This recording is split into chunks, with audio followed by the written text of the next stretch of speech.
In the Venezuelan prison system, there are 25,000 convicts confined in buildings built for about 10,000, and with almost one-third of Venezuela's population living below the poverty line, prisons like Sabaneta are jammed to capacity. Can you believe it? Well, it's true.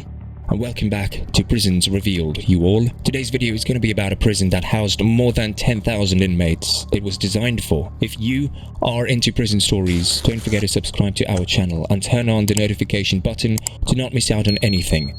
Because of the widespread corruption in the system, certain convicted criminals are made to sleep in hammocks that are strung up in narrow passageways to gain access to pipes.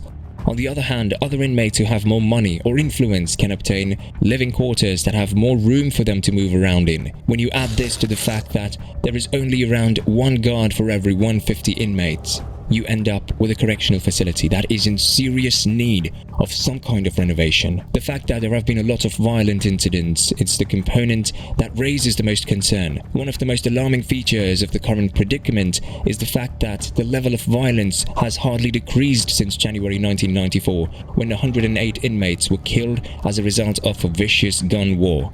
This is one of the reasons why there are so many dead inmates.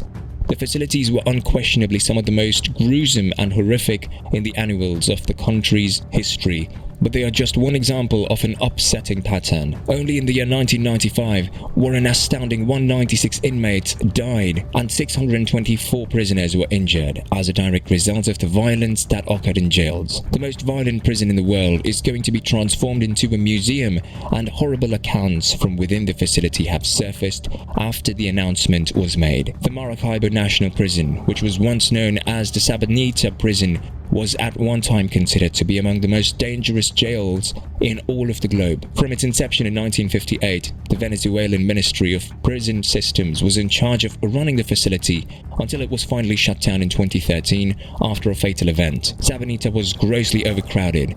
At the time of its closing, it housed 3,700 convicts, even though it had been designed to hold no more than 700 offenders. There were around 200 convicts who were the offspring of other inmates.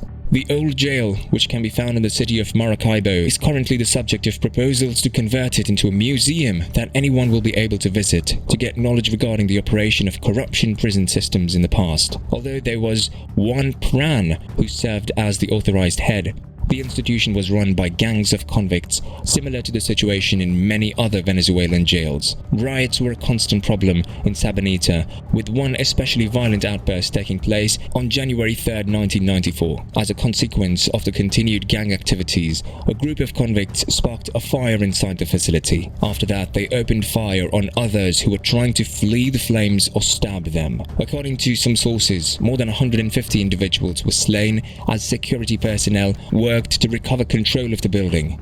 An inmate named Oswaldo Espina, who managed to survive the attack, stated that the other inmates were equipped with pistols, knives, and Molotov cocktails. This uprising is frequently considered one of the bloodiest prison occurrences to ever occur, and it brought international attention to the horrible conditions that prevail in Venezuelan jails. A disturbance that occurred in 2013 resulted in the deaths of 16 inmates, some of whom had been dismembered and decapitated.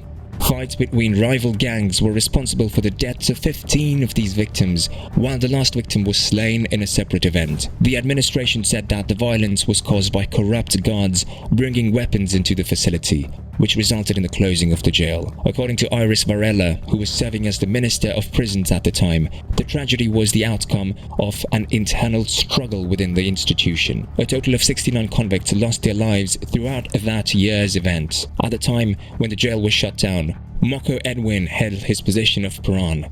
He was sentenced to jail for his role in a triple killing and was notorious throughout the institution for selling drugs and engaging in prostitution. Edwin put up a struggle to prevent Sabaneta from being closed, since he was hesitant to leave his realm.